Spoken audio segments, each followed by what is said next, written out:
Bienvenidos a todos, gracias por estar en el seminario del Departamento de Ciencias Sociales. Es algo que hacemos todos los años y lo hacemos de manera presencial en el campus, y como dijo recién Susan, es un silver lining, una ventaja de la pandemia, que nos podemos dar el lujo de invitar a Susan sin que venga a Argentina. Nos perdemos de verla personalmente, pero podemos hablar con ella y hablar sobre su investigación con Eli Rao y Radha Sarkar. Le voy a pasar la palabra a Marcelo, que la conoce a Susan y la va a presentar.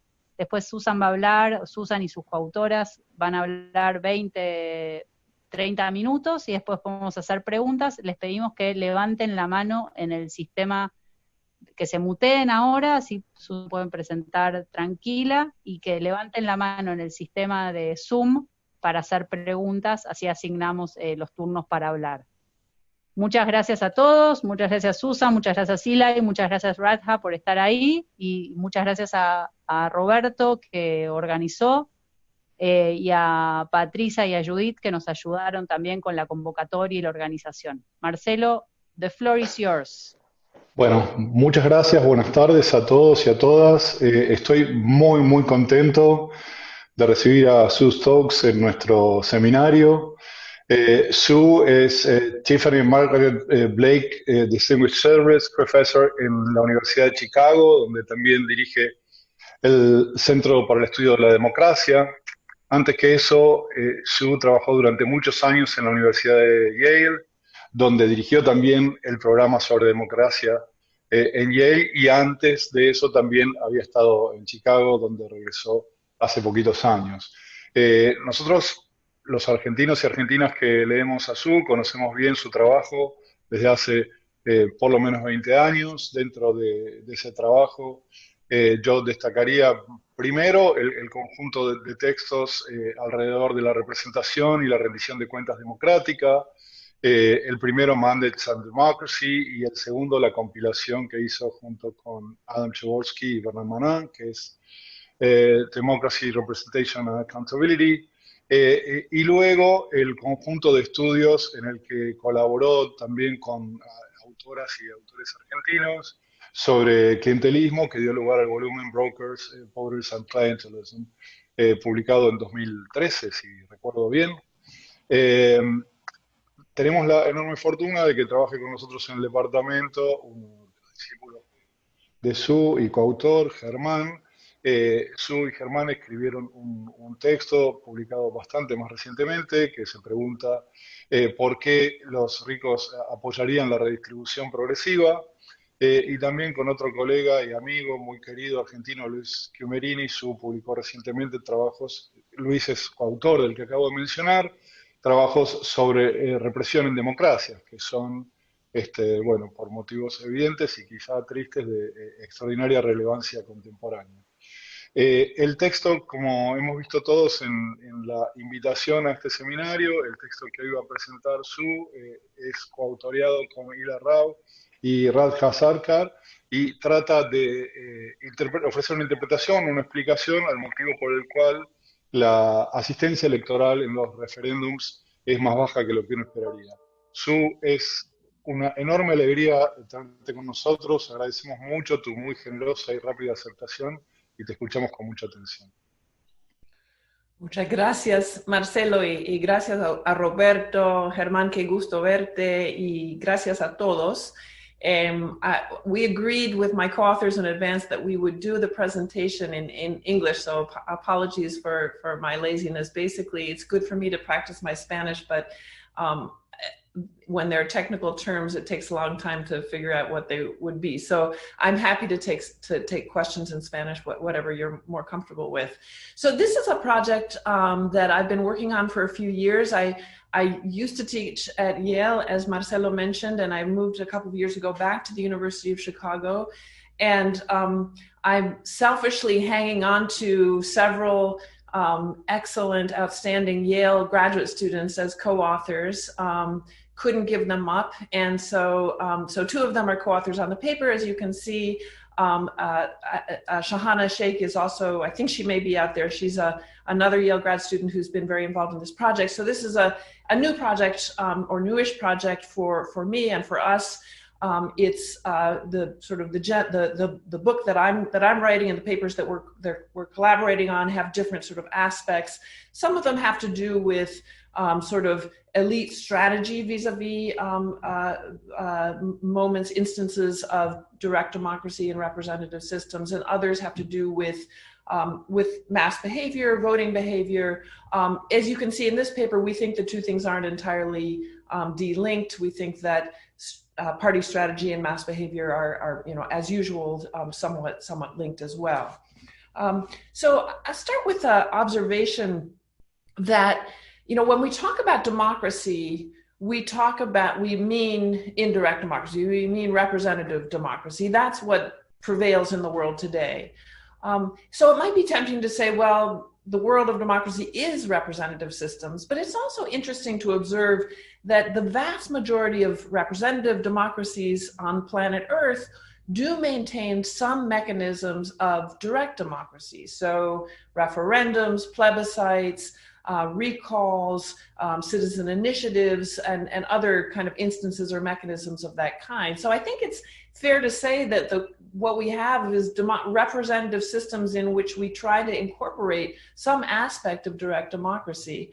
That's something these direct mechanisms often kind of evoke a kind of, especially among political theorists, they evoke a kind of cariño, I'd almost want to say, sort of they're seen as good things, as positive things, as bringing the people back in representative systems. But in 2016, there were a couple of referendums around the world that seemed to a lot of outside observers to have gone very badly and to have been sort of bad ideas, maybe from the outset. One of them was Brexit, which happened in June of 2016, and a second one, October of that year, was the vote to not to support the peace accords between the government and the FARC in Colombia. And at that point, there started to, there was always controversy around these direct mechanisms, but they began to be seen in somewhat more negative light. So I apologize. I usually use a presenter view function, and I can't do that while I share my screen. So I'm looking at notes. So I hope I won't be too distracting in that way. So we want to know something about how justified these more direct mechanisms are, and that's sort of the big set of questions. Do they help democracy? Do they hurt it? I guess sort of consistently in my career, I've felt that, these normative questions are really important, and yet they're hard to tackle unless we have a good sort of set of causal explanations or, empirical explanations of how these things work. So let me just say that we're obviously building on amazing scholarship that's already out there on referendums. David Altman, I'm sure many of you know his work, Lawrence Leduc. There's actually an excellent book that's coming out pretty soon on Latin American referendums, edited by Fernando Tuesta and Janina Velp. Alicia Licidini has done great work for that volume on Uruguay, and she's been super helpful to us as well. When it comes to sort of mass behavior, the key question, and I'm sure you've seen this if you had a chance to take a look at the paper, one of the key questions has to do with turnout, and it has to do with turnout being low. We're not the first people to observe that turnout is low, although I think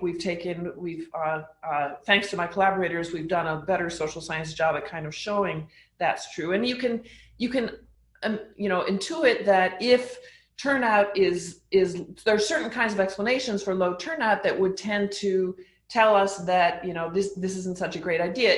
If we're trying to return the voice to the people, and the people just don't really care enough they don't think they're well enough informed to cast a ballot, then that sort of undermines some of the normative arguments in favor of indirect mechanisms. So we're trying to understand why that's true. So okay. Technical difficulty. Why can't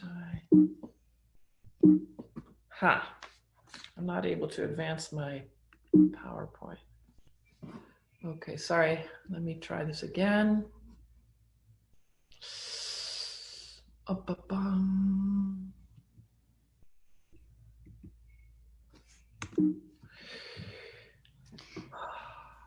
wonder why that's not.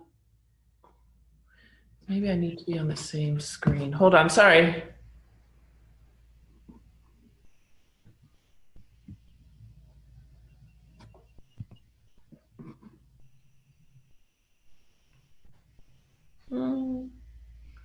A moment ago it changed. We did see the next. Yes, we saw a. I didn't see it. Okay, let me try. Just for a second, but we did. Yeah, we did see this one. Yeah, that's when I wasn't doing the. Although it was in full screen. Right. I guess I could just do it that way.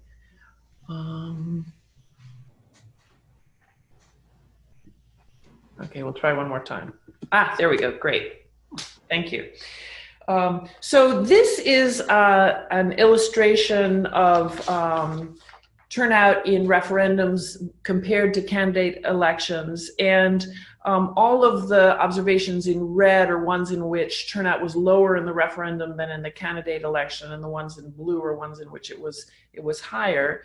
So 86% of cases turnout was lower, and this is comparing a referendum with a candidate election that came just after the referendum. So it's not always the case, but it is quite often the case that turnout is quite low. And these differences are not trivial in magnitude. The average decline in turnout was more than 20%, 21.4%. So one of the explanations that is hinted at in the literature is that referendums are low salience events, low salience elections, and so voters are just not very interested in them, and so they don't turn out. Of course, everything I'm saying has to do with voluntary voting systems. In compulsory voting systems, all bets are off.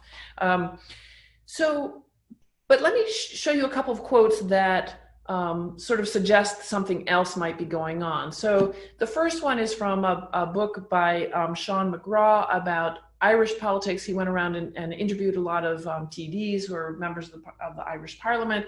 He said over 80 of the TDs admitted that they campaigned less during referenda than general elections. The second quote is from our field research in Colombia. I think it's a politician, a high-level politician from Cambio Radical, who said, when you carry out a campaign for yourself or for your party, you invest time, effort, resources. In a plebiscite, you don't see personal benefit. So one of the things that's sort of suggested by these, especially I think the second quote, is that the interest in that, the salience of referendums may be, at least in part, endogenous to the effort that parties make to turn out the vote. So the key question that we address is why is turnout in referendums relatively anemic? And if you've taken a look at the paper, you see that we come at this from a bunch of different kind of methodological approaches. We have a formal model which produces results which we then test with an original cross-national data set. And then we also try to go deeper into the kind of explanation that we offer and the kind of mechanisms by carrying out field work and using sort of more qualitative research in one case, which is Colombia. Okay, so I'm going to talk for a moment about the formal model. I won't go into great detail, but just want to sort of mention some of the outlines of it. There are sort of two parts of it. One of them is we explore the kind of the decision calculus of a local actor, could be a candidate for local office, so for a mayorship or something, or could be somebody who is a broker or party worker who works for local candidates. And we analyze with several parameters in mind, just the decision calculus about how much to invest in, how much that person will invest effort in getting out the vote in candidate elections compared to referendums. Then there's a second part of the model in which we look at the formal section of the paper in which we model mobilization as a game between two actors, the same kind of local candidate or local actor, and then the national, a national party or national party leader. Okay, it doesn't want to advance anymore. So I will give up with this and just share I won't do the show. You'll just have to see the slides going one by one. Should be okay. No, didn't like that.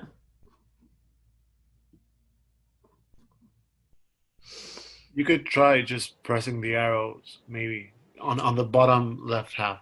Yeah, that's what I've been doing. Oh, I see what you're saying. Okay, let me try that.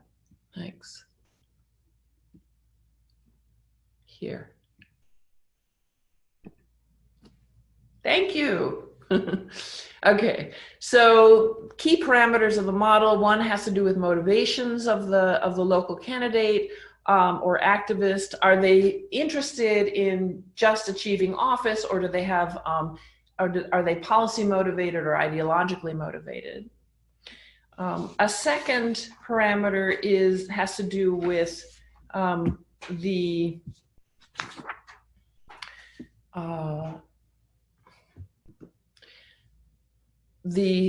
sensitivity of the outcome to local effort. So if a local candidate works really hard, how much effect, or at whatever level they work, how much effect will that have on the outcome at the national level, or the outcome of the election in question, I should say. Then a third key parameter, and this goes to the sort of the part of the model where we're looking at the interaction between the party and the local actor. How strong is the party?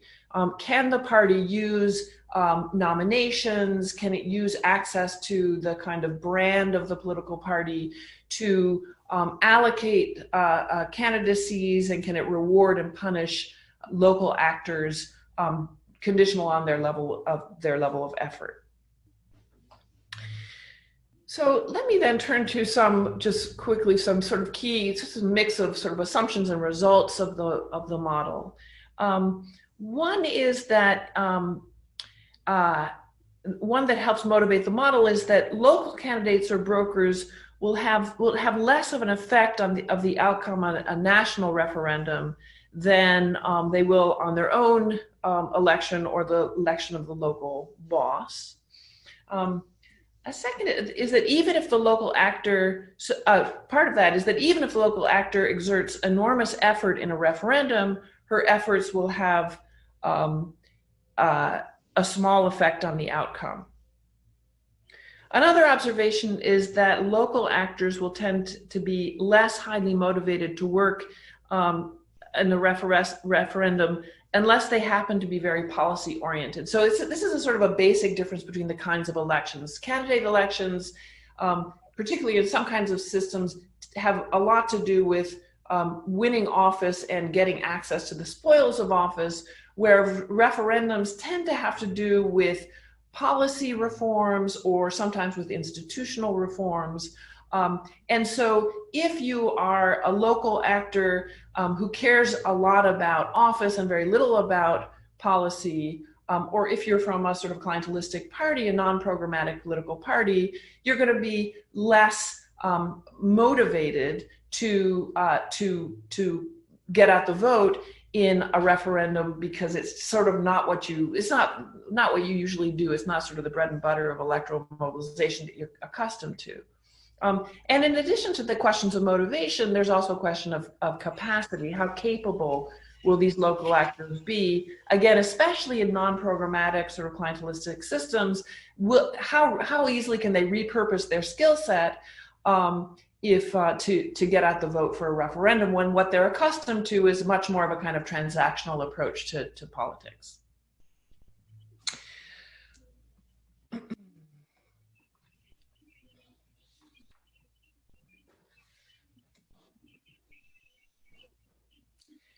So those are reasons why you might expect less effort on the part of local actors, local candidates in referendums.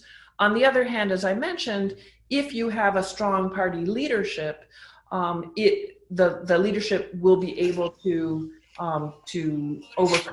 use inducements to overcome those disadvantages. Okay. So, so the model gives us some results. It also involves assumptions that we're able to test, but it gives us results that we test with cross-national data. We have we're in the process of constructing a comparative referendums data set, an original data set with 295 referendums worldwide. The set that we end up using in our analyses is somewhat smaller than that for various reasons. But that is an important tool. We also are interested in testing the impact of the level of clientelism or programmatic politics, programmatic style of politics of political parties in the level of turnout. So remember that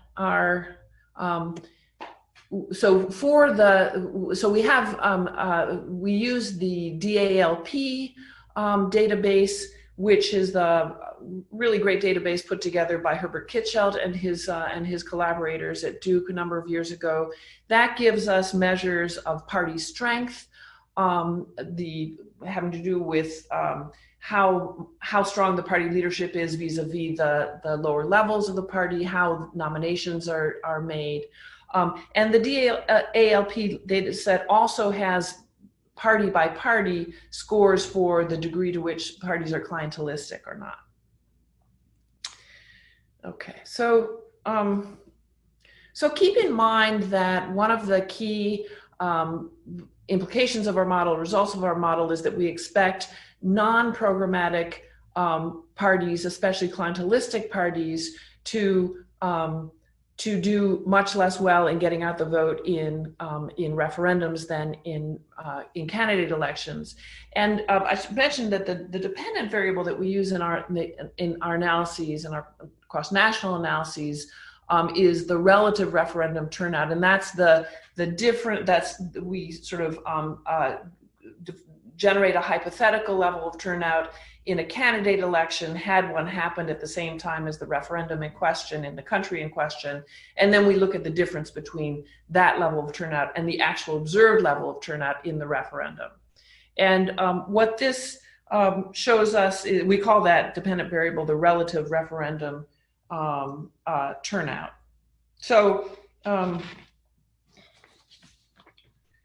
So here what we see, so our data very much supports that prediction.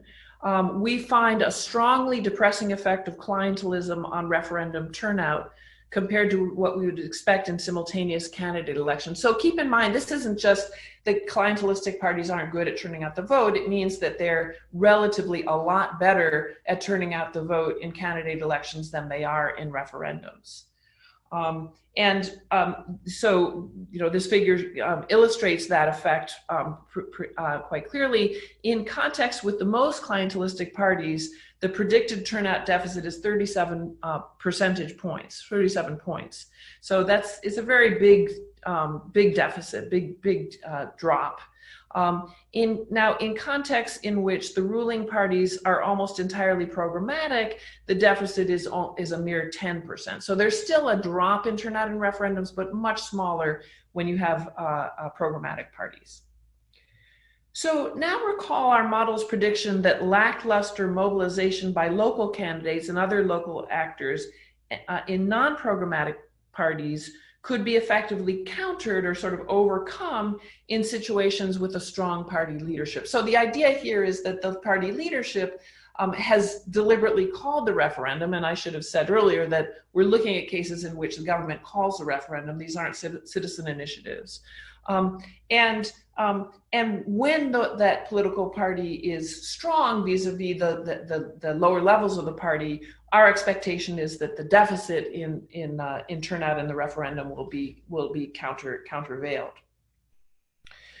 So here is another illustration that gives us the turnout difference as a function of clientelism and party strength. So the gray line is when party strength is low, and you can see there's a very dramatic effect of clientelism on turnout. And then the black line is when party strength is high, and there you can see that the effect is almost washed away. That the turnout level is almost not lower in clientelistic systems in which the national party is strong. So I'm going to end by talking about our field research, and we did a field research in Colombia, and it's a great context to explore the theory that we're developing here. It's a country that's had recent, very high profile, several referendums or plebiscites. And it's also obviously a country that has candidate elections. And it's a country in which you see a lot of variation in the types of parties, both in terms of the strength of the national party, but especially in terms of the clientelistic character or programmatic character of the parties.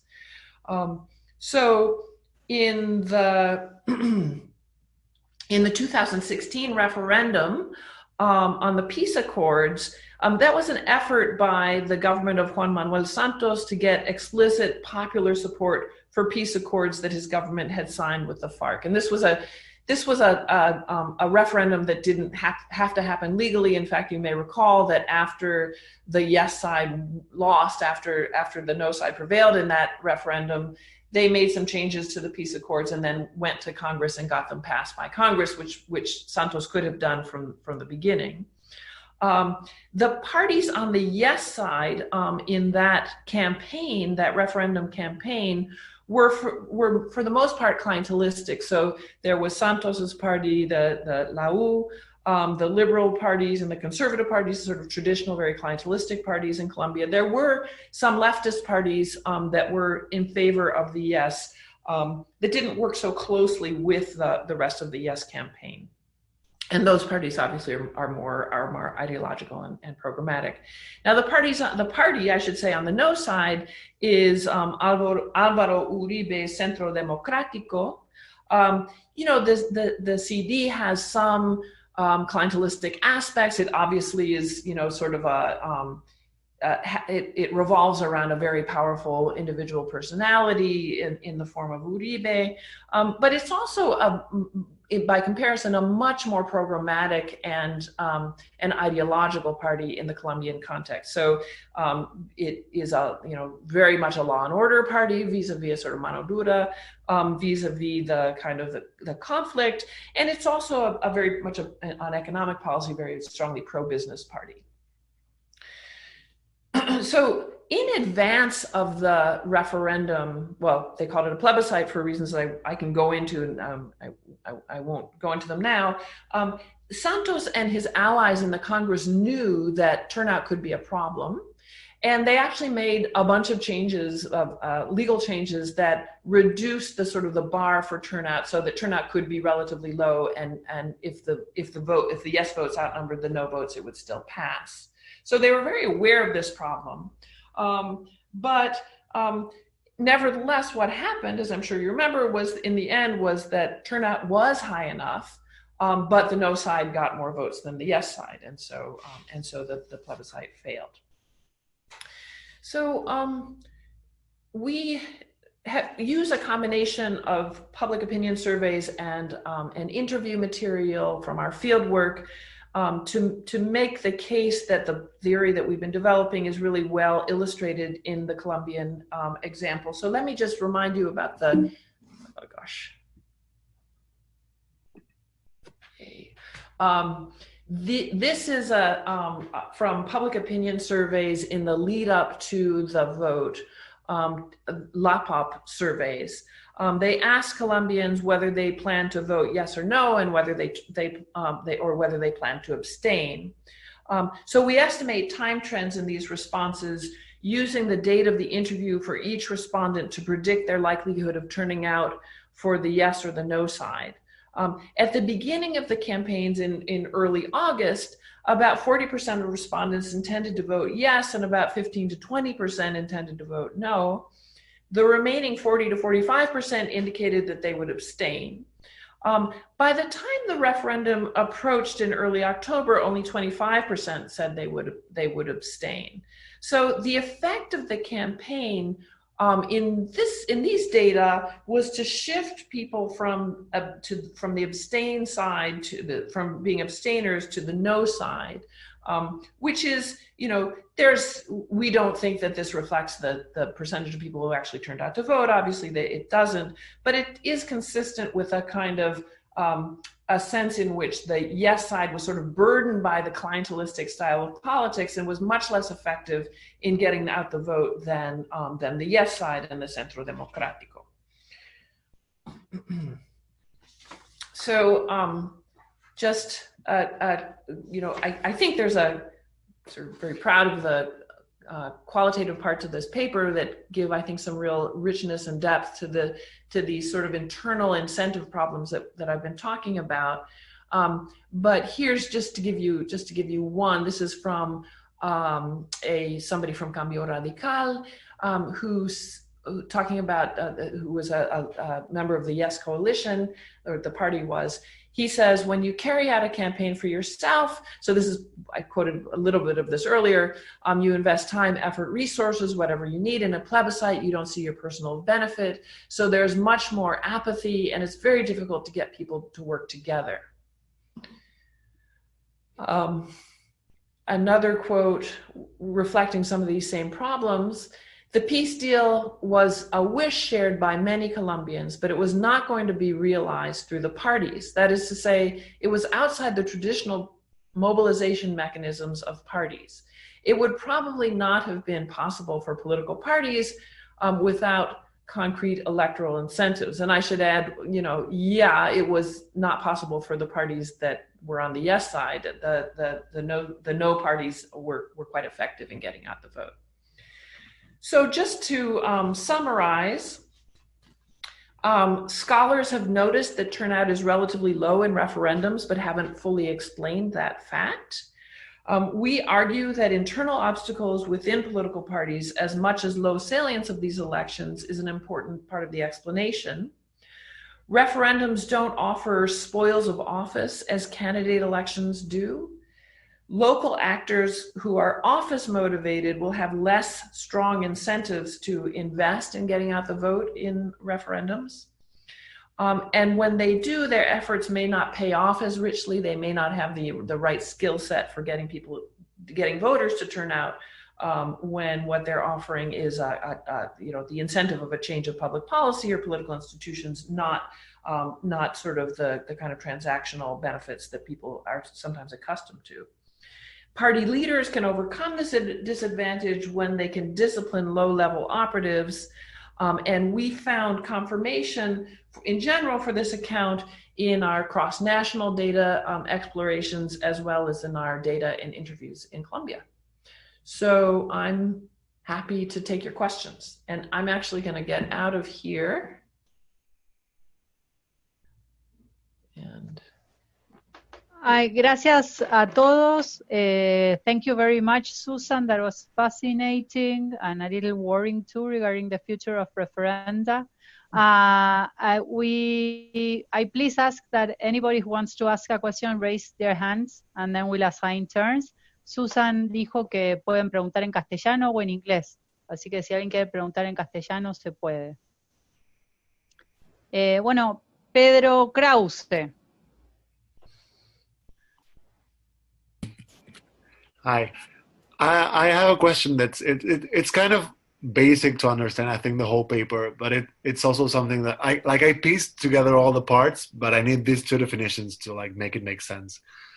I didn't understand the difference between a programmatic party and a clientelistic party, I think.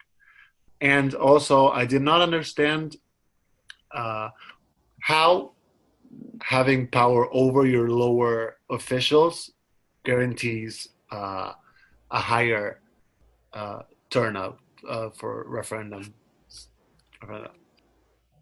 Great, sure, thank you. So what we mean by clientelistic parties are parties that use kind of individualized benefits of a kind of concrete material kind to get people to turn out and also to vote for them. So,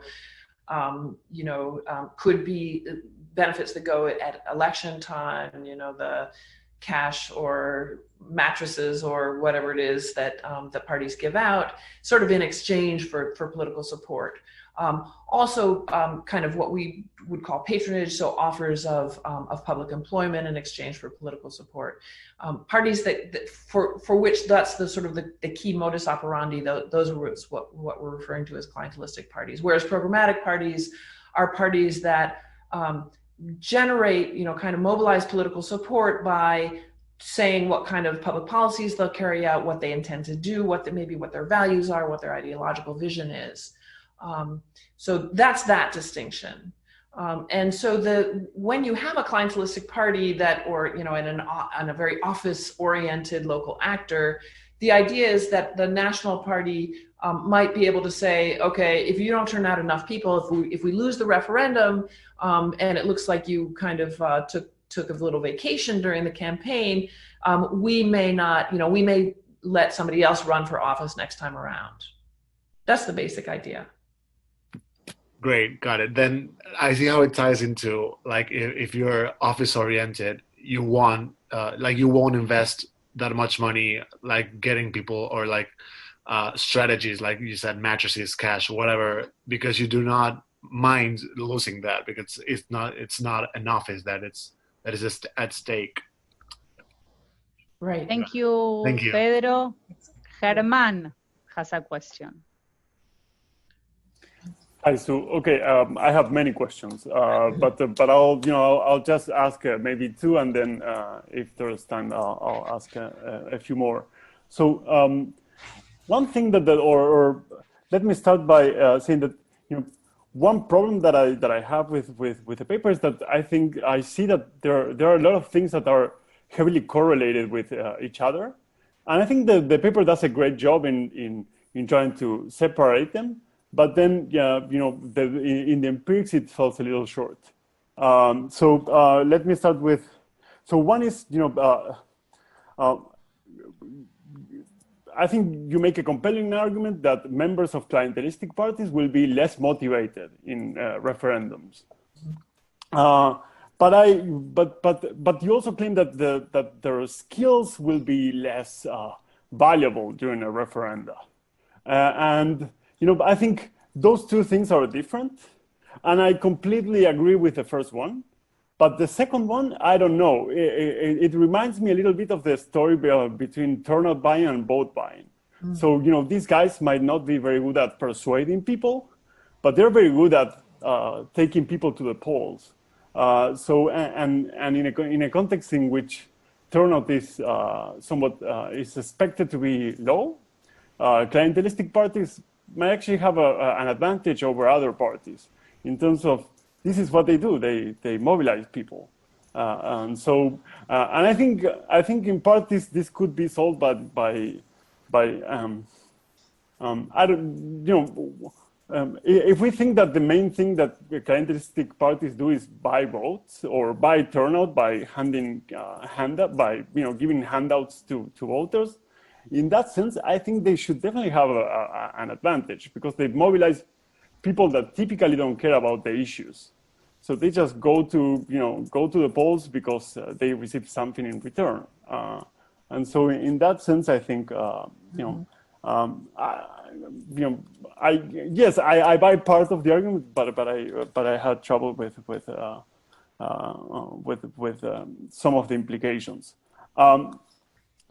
Similarly, voters who typically face clientelistic parties or who are in contexts in which we see clientelistic parties are voters that are less sophisticated. They have less experience with democracy. Democracy is newer for them.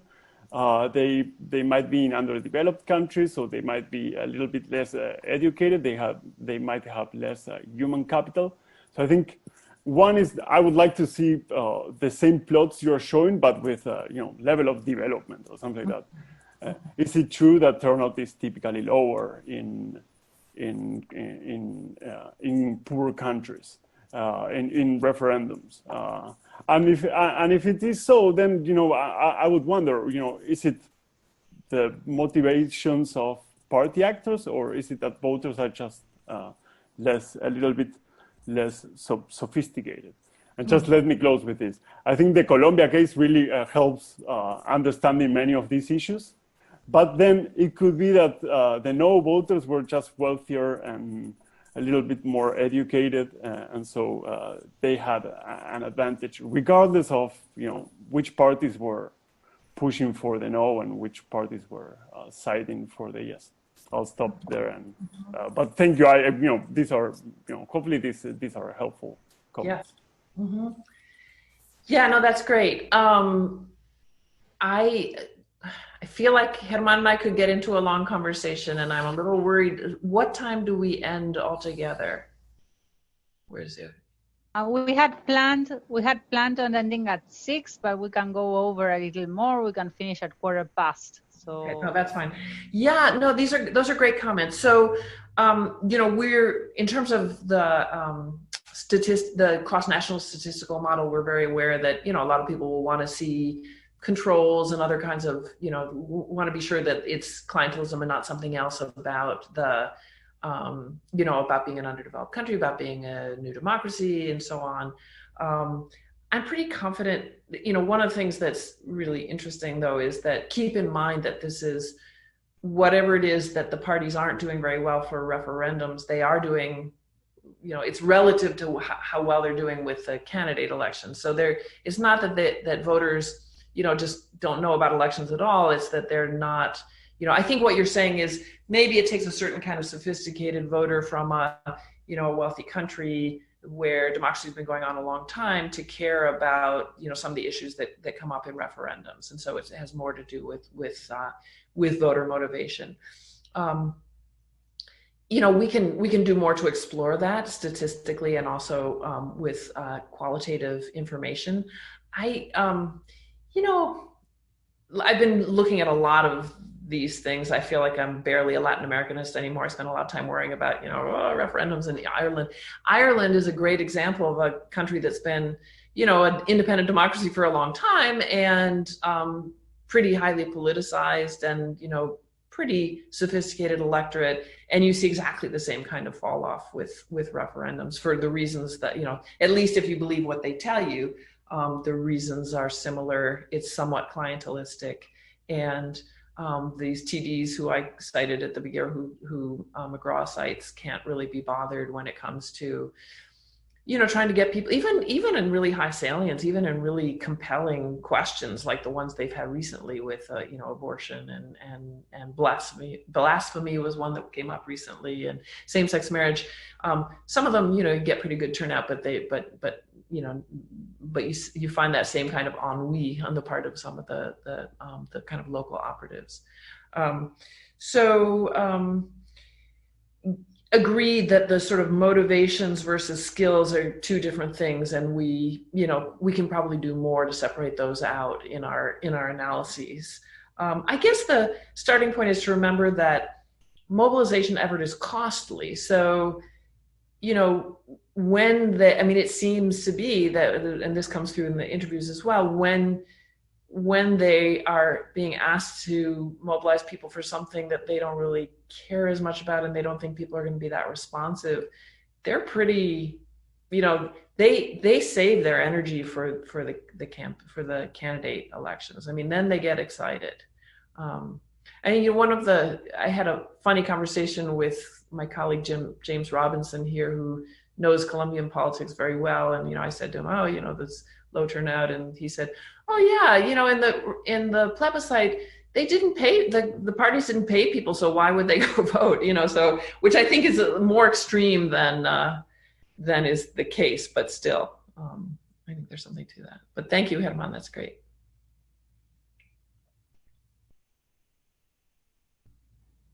Looks like Marcelo. Any more questions? I see Marcelo Roberto? with the hand up. Marcelo. Okay, thank you. Thank you, Sue. My comment is, I think I agree with Herman's approach. I was pretty convinced with your book about brokers and voters, right? And that my interpretation of the book is that there's an agency problem between candidates and party leaders and brokers, right? So one would expect brokers to make an effort to show that they're doing their part. And in that case, I would expect clientelistic parties to have an advantage to turn out the vote, like Herman. I was surprised to find that your framing argues the opposite, because I mean I understand that a referendum is typically an event in which programmatic concerns are significant, and in that respect, one would expect a party characterized by an instrumental link with voters to not have an advantage in that kind of realm. But actually, I don't think that really matters in terms of turnout. I mean, brokers in a way never care. I mean, they just do their job.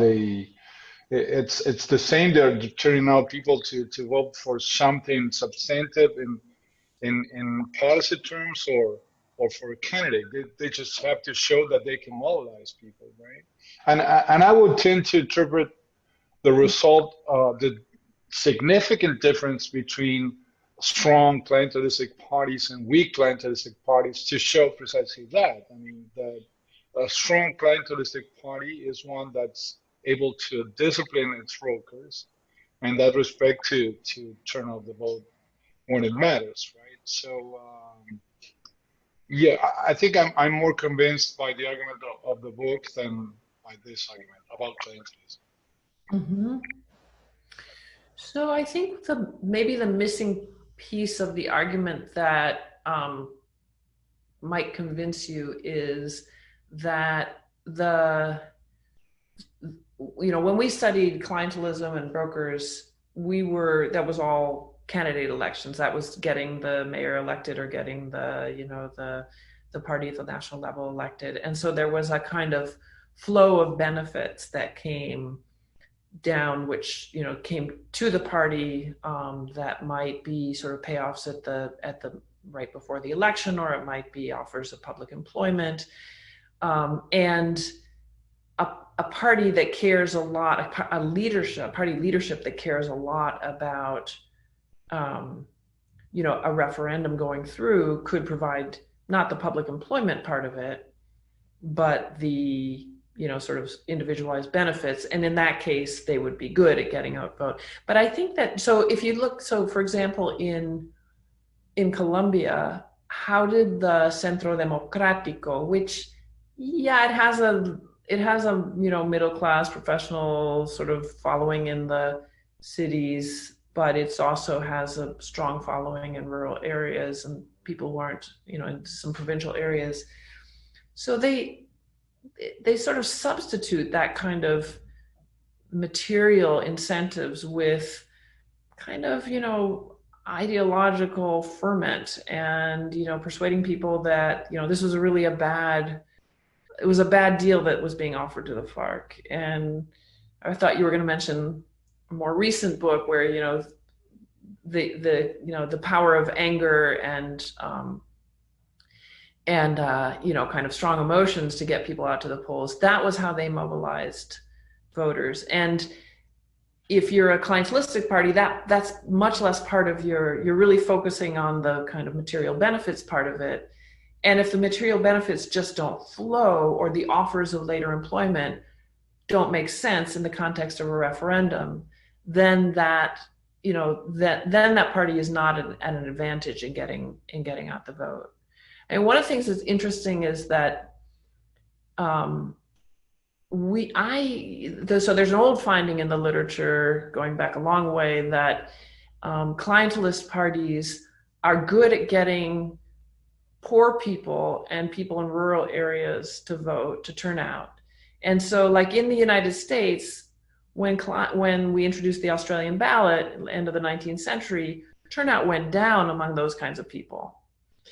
So I sort of always interpreted that as, well, turnout just went down. But in fact, I think, I don't see Eli there. He's probably in the part of the screen I can't see. But Eli has been looking at this. And in fact, in general, turnout is lower in clientelist systems. So I don't know, maybe that means we were wrong about the brokers, but I think that's a consistent story. So I think that there's a sort of a kind of, a kind of material infrastructure that's made available to clientelist parties to get the vote out in candidate elections, and, offers of public appointment, all that kind of stuff. And that's just, it might be there, or it might be compensated for in referendums, but it isn't so automatic. But thank you. It's really great stuff to think about.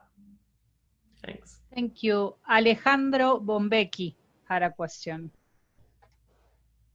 Hey. I'm not recognizing people with their COVID hair and their COVID beards and everything. Again, you're muted, I think. I think I'm a Gallagher imitator or something like that. So I have a comment that trails with what Germán and Marcelo were saying, and a clarification question. The comment is this: if I recall correctly, one of the predictions in the models in the clientelism book was that when clientelistic parties were consistently successful, then the brokers would be strong enough and rich enough, in a way, resource rich enough, I mean, to try and make independent decisions at any type of election, right? Whether they will be supporting what the national party leadership is trying to do, or whether they will go their own way because they have different objectives, right?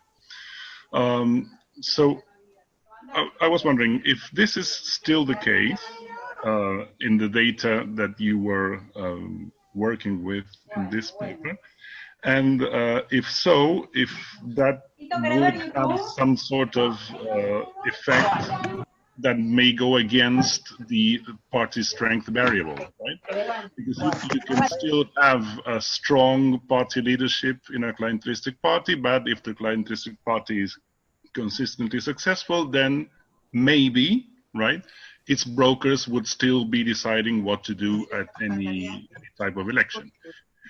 And then I have a clarification question that concerns constitutional referenda. Mm-hmm.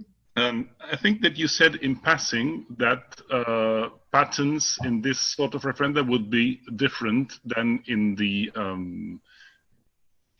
in those referendums that would not ask about the institutional organization of the polity. If this is the case, then what is going on in constitutional referendum? So I'm going to answer your second question first. I'm not sure I completely followed the first question, but I'll take a stab at that as well.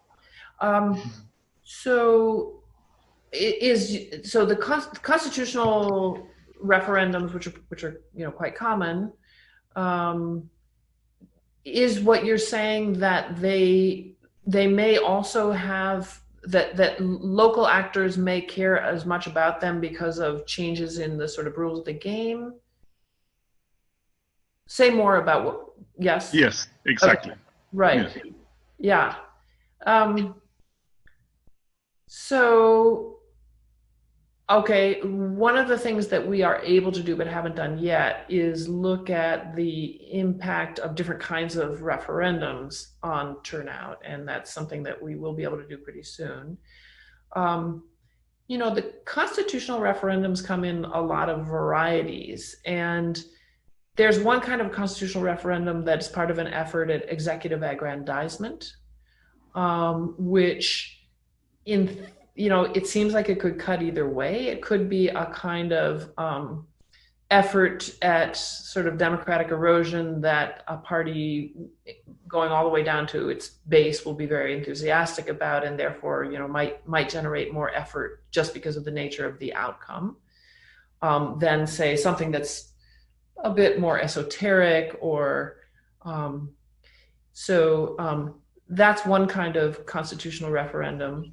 There also are a lot of constitutional referendums that don't make, you know, that don't have implications for lower levels of political parties.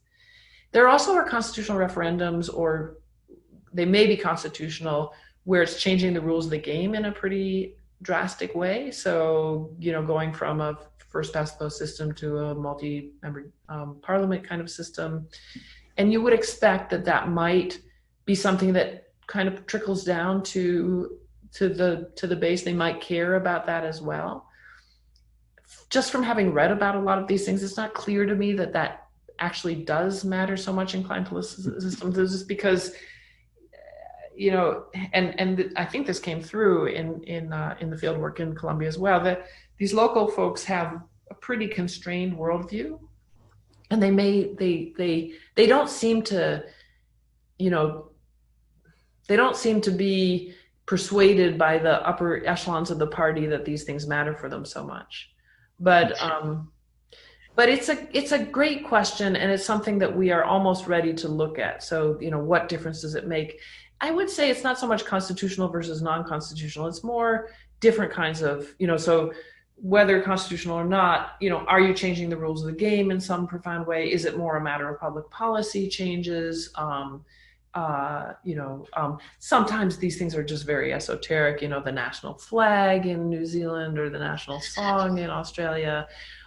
Sometimes it's interesting. Sometimes there's a kind of logic of trying to get people to vote in a referendum that the party leadership cares about by throwing in some things that they think will be very emotional for voters, I think, directly. So the very recent referendum in Russia was, you know, Putin wanted to extend his rule until 2036, and threw in stuff about homosexuality as a kind of lure to get people to vote. So not very satisfying answers. It's sort of, my answers are in the department of, yeah, we can look at those things. Thank you. And we will. Thank you. Thanks. ¿Alguna pregunta más?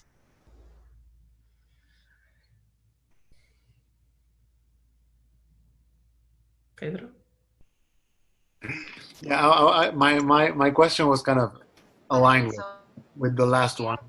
That was, I mean, regardless of if it's constitutional or not, what maybe if you deal with, like you said, Colombian parties are maybe a bit short-sighted, but I think, like, intuitively, a clientelistic party would care about referenda, in the sense that, for example, if you're talking about abortion, if under your domain, like if the leading party is the one that has that holds a referendum that I don't know,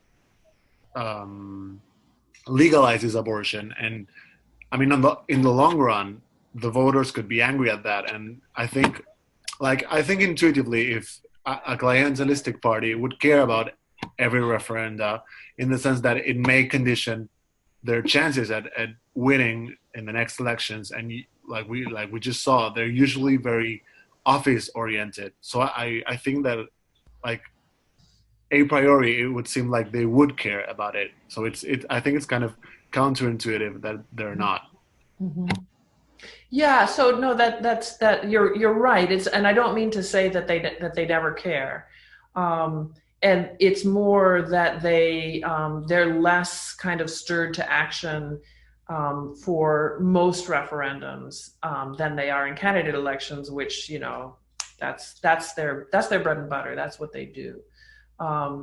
And there are also referendums that are electoral. So sometimes they're proposed right, you know, before a candidate election. Sometimes we didn't really include these because we think the dynamics are different, but they're sometimes simultaneous with candidate elections, and it's sort of hyper mandate. It's sort of like a you know, a bigger kind of commitment or making a lot more noise about something that you might otherwise just put in your party program.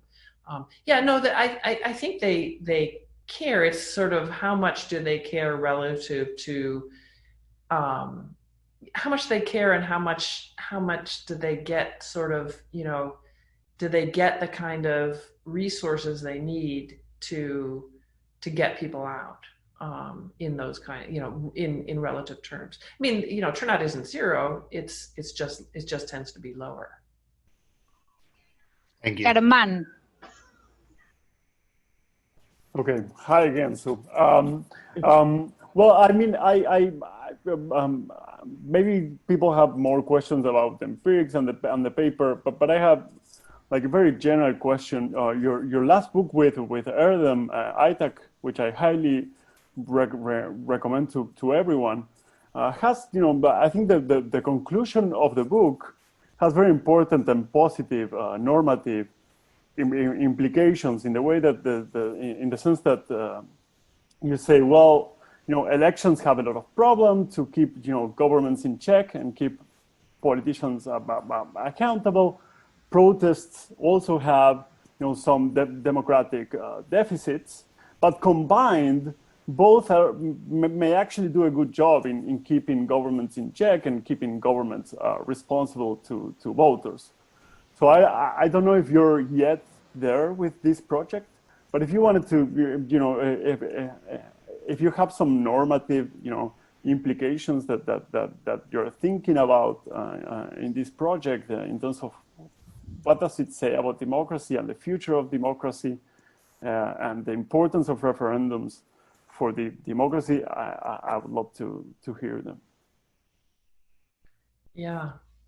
I honestly go back and forth at this point in the projects in my own mind about sort of, so what's the bottom line? You know, are these things good? Are they bad? Which ones are good? Which ones are bad? And I don't have a settled view. I can say that on the kind of voting behavior side of things, I see some positive arguments. So we've been talking about low turnout as a, you know, it's less the fault, if you will, of voters than it is of parties. It's not so much that voters don't care, it's that they're not sort of, they're not roused to caring the way that we are often roused to care in candidate elections. I mentioned that Shahana and I have a project looking at so there's a hypothesis out there in the literature that says, well, people often don't vote on the issue in question in referendums. They're not really voting on whether they want abortion or same-sex marriage or change the constitution. They're really voting on how good is the economy? Do I like the government? Do I not like the ruling party, and so forth? And one of the things we're doing is looking at simultaneous referendums. So cases in which you have a number of different topics that people are asked to vote on at the same time. And if they're really voting automatically on the nature of the economy or the popularity of the government, then that should be held constant, and you should see a lot of, you know, kind of cookie cutter, same levels of same kind of outcome. And you don't. I mean, sometimes you see similarities, sometimes you don't, especially if you look closely and you look at simultaneous simultaneous referendums where people go to the polls and are asked to vote in a number of different referendums at the same time. And the topic is quite different. They really look like they're thinking hard about it, and they can vote massively in favor of something and massively against something else. So, and I give you a lot of examples of that. So in that sense, I think, voters maybe are getting a bum rap. They're being, accused of not being sort of up to the task of being involved in direct instances of direct democracy more than is deserved. Even that is sort of a tentative statement. When it comes to parties and governments and whether they're justified in calling these things, I really am not ready to say. What is interesting is to look at the sort of way, the reasons. They're sort of fairly standard set of strategic situations in which they call them. So one of them I sort of call as a force field. If you think about, my kids love Star Wars, and they, the force field sort of, you create a kind of protection. You use the voters as a kind of protection against opposition. So the good example is Colombia in 2016. So Santos didn't need to hold a referendum. He wanted to protect the parts of the agreements against what was inevitably going to be a very difficult implementation process, and he thought it would work better if he did that. Now, obviously, the downside is that if it doesn't work, then you've got the opposite problem. The force field is working in the other direction. So another little example of that was I think it was in 2005, there was a referendum in Brazil to prohibit the sale of firearms and ammunition, and that also went down to defeat. And so Jair Bolsonaro comes out and says, look, the people don't want this, they want their guns. And so it sort of flips it, the force field works the other way. So there are risks even in that kind of situation. And then there are other kinds of situations that really, do they lend themselves to sort of, does it improve democracy? So Brexit was a case in which is again, not uncommon, where a referendum gets called because the party is so internally divided on an issue. And I call this use the voters as a referee, a sort of arbitro. So, we can't manage, we can't govern because we're so divided. So we'll let the people decide. That has all kinds of pitfalls. So for one thing, you might, it might come out the wrong way, and then you've got 3 years of complete paralysis and a really bad choice. Another common one is of minority governments or governments that need more support in the legislature to do something that they want to do. And so it's sort of going to the people. And that was, a few of you oldsters out there will remember 1984 in Argentina. And I learned a lot about this from Alejandro when Alfonsín needed more support from Peronist senators to get approval of a ratification of a treaty with Chile. And that one worked, and that's sort of as Ana Maria Mustapi told me, that's kind of a going to the people sort of thing, which we see happening in a lot of presidential systems, including the U.S. So, some of those kind of lend themselves, some of them seem, pass a kind of democratic smell test, so others not so much. So I really, as I say, I kind of wake up at night and toss and turn about this, so, yeah. Andrea, you had a question? Yes, hello. Thank you very much. It's the presentation was fascinating, and unfortunately I didn't have the chance to read the paper because I was marking essays, but never mind. So it's a question more out of curiosity and probably not necessarily related to the paper, because I think that in the paper you're focusing more on the role of the political parties and political leaders, as far as I understood, in mobilizing people. But I wonder what happened in cases, in two different cases, for example, in cases or the exceptions such as Switzerland, where referendums are a sort of almost an everyday matter, and in self-determination referenda. I don't know, in Sudan and South Sudan, or in Georgia, in the Ukraine and places like that, where but I don't know what the turnout in those are, but I expect that because of the implications of the decision, then the turnout might be high. But yes, no, you're absolutely right about that. I mean, So we don't dismiss the notion that salience is important and that there's a part of salience that's endogenous to party mobilization, but there's another part of salience that has to do with the nature of the issue. And, separation, sort of what you're calling self-determination, referendums tend to be extremely salient. And Quebec has had 2 of them, and South Sudan, as you mentioned, and Scotland had one. And those tend to be very high turnout, as you would imagine, because they're, people view them as sort of existential, and they're extremely heavily covered in the press, and parties work very hard on them. So you're absolutely right about that. Just a sort of tiny point, those actually are not in our data set because, so like the Scottish referendum wasn't in our data set because we're only looking at national referendums, and that was only held in Scotland.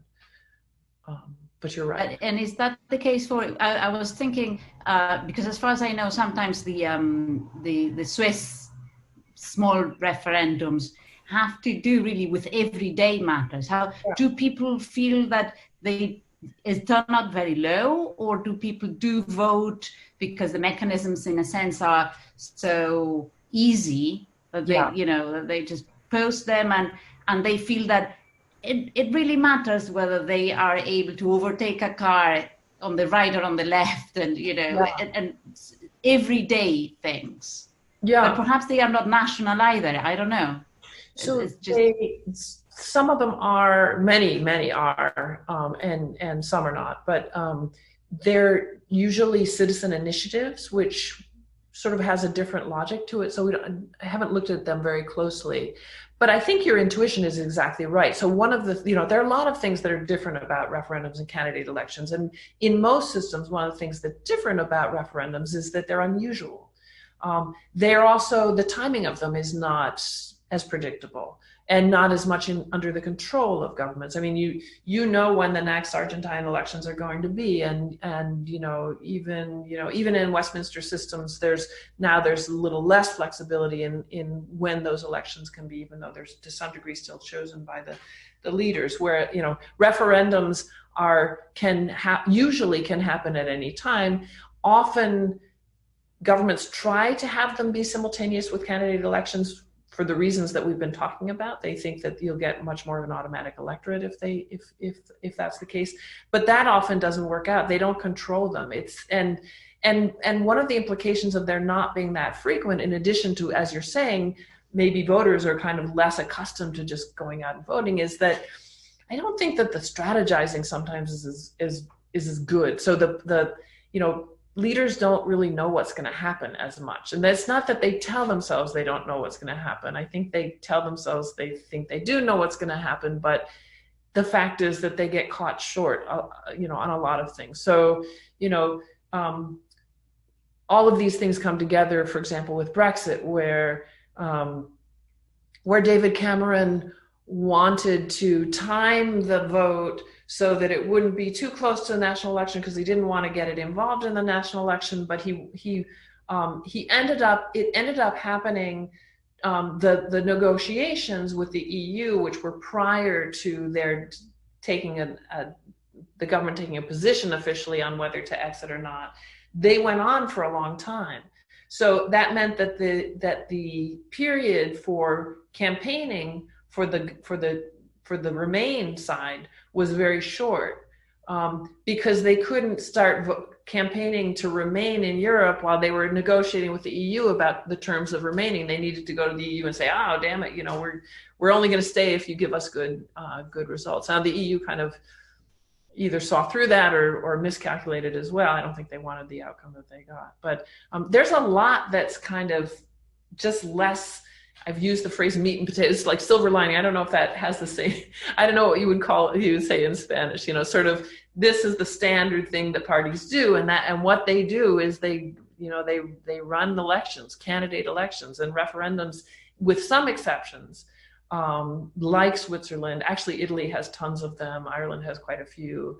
Australia used to have a lot, but they always lose. So then the parties got scared of them, so they don't have them so often. But usually they're kind of, hit or miss, sort of once in a while. Thank you. And the last question from Marcelo Leiras. It's just a short comment concerning the substantive relevance of referendum for democratic theory. You mentioned a moment ago, referenda could be thought of as a sort of an insufficiency of representation or a failure of representation, exaggerating the claim, because in a way it would be acknowledging that you weren't able to sort things out among people who were entrusted to do so, right?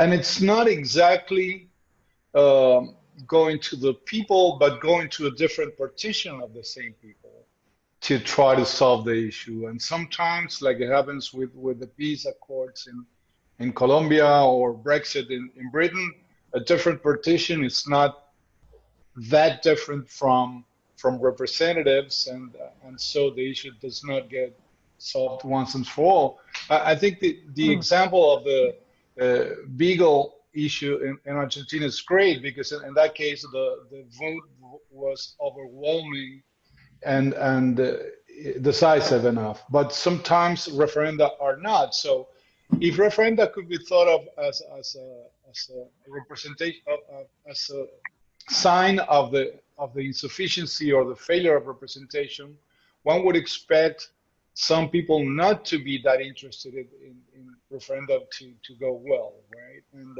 right. I think on average, I would expect referenda to have lower turnout than candidate elections, because the motivation could not be the same as the motivation for a candidate election, right? I mean, someone should be not that happy that things are decided in that way, right? It's exceptional, and it's not politics as usual. And some of the ends should be unhappy with things being decided by people from the outside, right? So I don't know. It's just a reflection. Yeah. No, it's a helpful thought. So I found John Stuart Mill a very helpful political theorist to read when thinking about this problem. And I always joke that I read John Stuart Mill because he's so trendy. I should be reading Habermas, right? But I'm reading John Stuart Mill. So why is he interesting? So he's interesting because he is, in the 18th, 19th century history of political thought, when these thinkers were kind of trying to grapple with, what is democracy, what is representation, they're sort of sorting themselves between a kind of delegative position and an agent position. So, the debates between Mill and Burke. So, Burke and say Madison or something like that, where, you either think that the elected representative should really be an agent, a good, perfect agent or a close agent, express the preferences of the people, or you might, like Burke, think, well, the representatives are just chosen because they're the skilled ones, and then the people should go away and let these skilled people, these skilled party leaders and so on, do their job. And Mill is so interesting because, so what you need, if you're trying to think about these problems that Germán is also trying to help me grapple with, when is it justified to do this?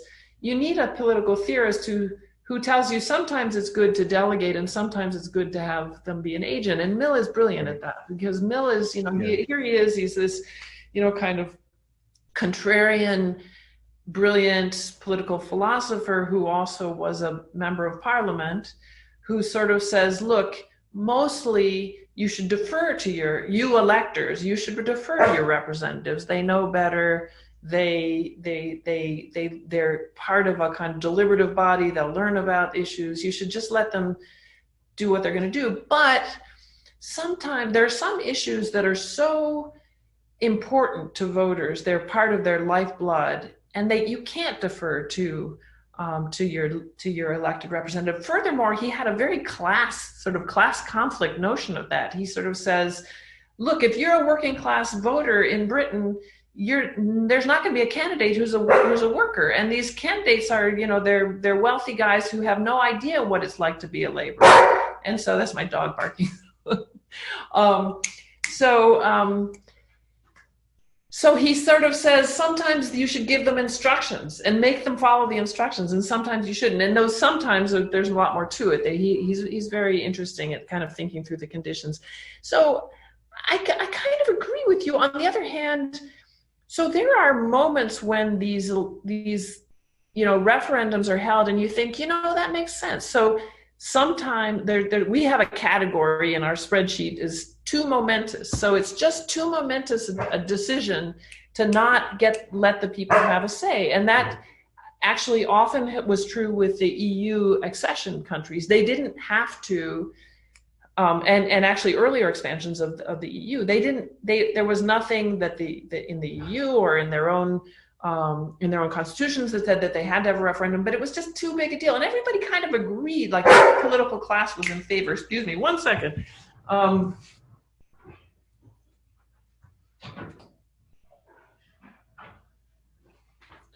So that seems like a very reasonable and democratic situation to hold a referendum. Another one is when a political party changes positions. This is kind of going back to my work on mandates, so so I'll give you an example. In 1986, Felipe Gonzalez comes to office having been, the leader of the PSOE that was dead set against remaining in NATO. The previous government, right-wing government, took them into NATO, and he was really against it. The party was against it. And then he changed his mind, and he didn't say in his, in the election campaign, well, I was wrong about that. Let's change. He came in and he thought, okay, this is, we want to enter Europe. We want to become a richer country. Exiting NATO is not such a good idea. But I kind of made a deal with people. Our party program said the PSOE program sort of was against NATO. And so what did he do? He went to the party, first of all. And yes, he used his charisma and his youth and the excitement that they had just won an election, and he got them to change their position in a party congress, as opposed to David Cameron, who sort of says, what the hell are we going to do? Nobody agrees, and you've got a mess in the party. So Felipe goes to the PSOE and they vote, and I'm sure it was a difficult vote for many of them, but the majority said, yes, we'll change that. We'll change the party's position, But we had called for a referendum. We had criticized the previous government for entering NATO without holding a referendum. So we're going to hold a referendum.